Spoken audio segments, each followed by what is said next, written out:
Oh, well, LeBron is I think he said, one of the top 10 players in the league. I don't think he is. Well, he's just got even messier between LeBron James and the Lakers. And now the sports books are reacting. All week long, off vacay, I've been saying, don't listen to this LeBron James stuff. Here's something, though, I do believe, and I believe it strongly.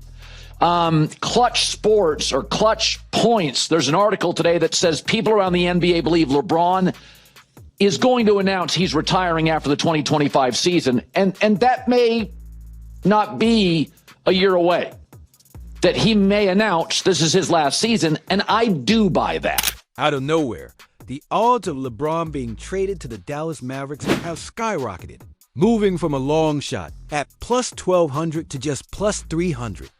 Kind of jump doesn't happen unless someone knows something. Miami and Golden State are both still quietly in the mix too, sitting around plus 1,500.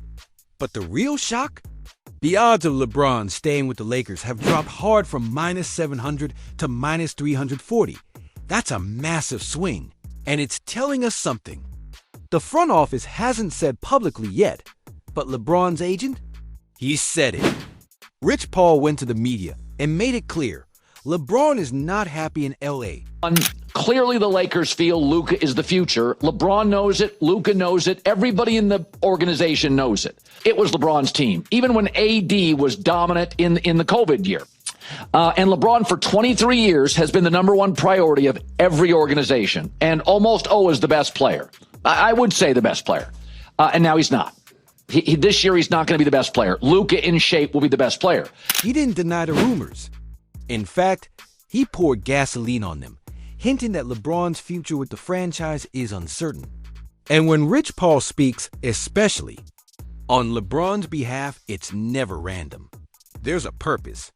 There's always a message. And LeBron, he knows how to deliver a message without even saying a word. LeBron was asked at Summer League to speak on the growing drama with the Lakers. His response?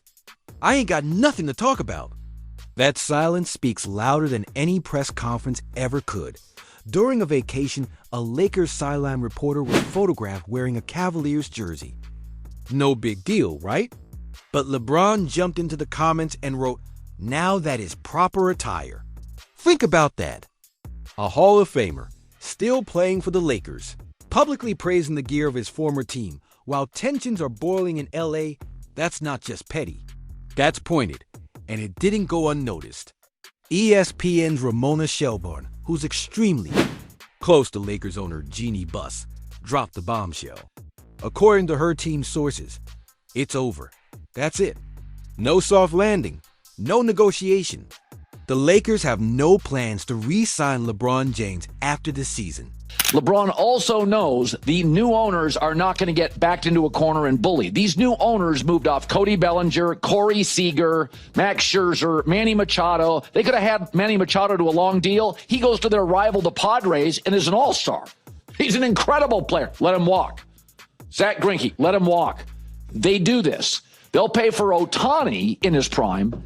They'll pay for Mookie Betts in his prime or Freddie Freeman in his prime. Okay, they're not like you're going to hang around and pay you a fortune. This isn't about respect or legacy anymore. It's business. And LA has made their decision. So what exactly are the Lakers doing?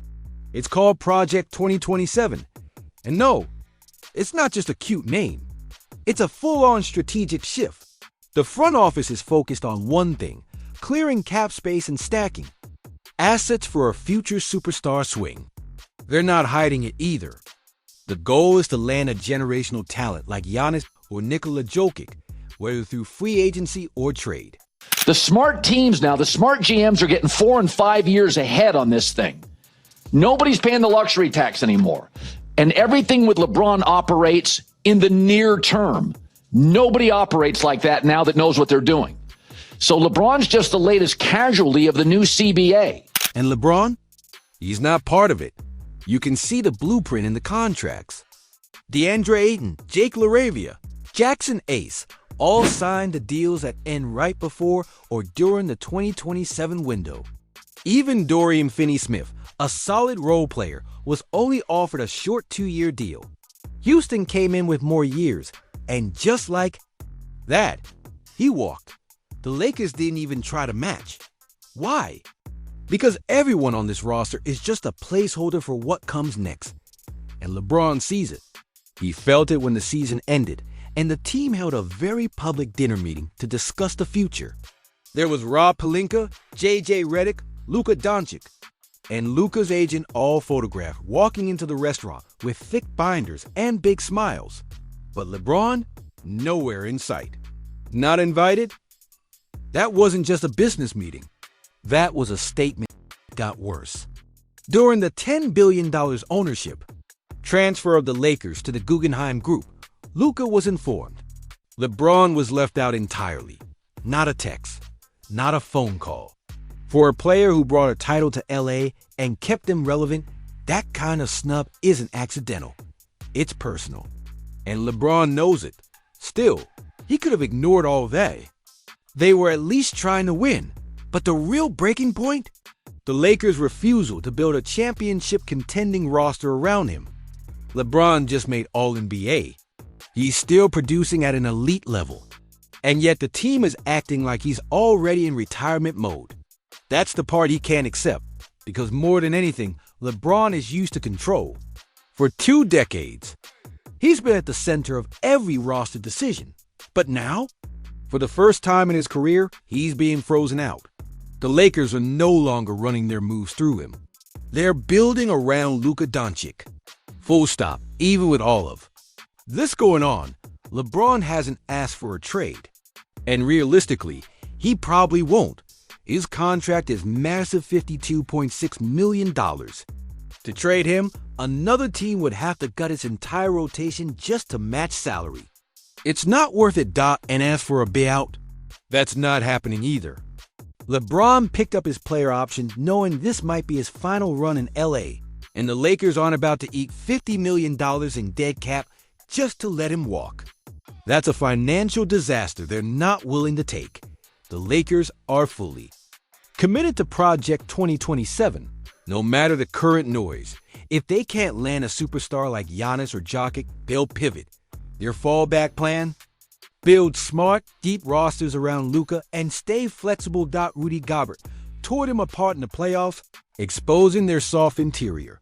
The front office responded by signing DeAndre Ayton to plug the hole.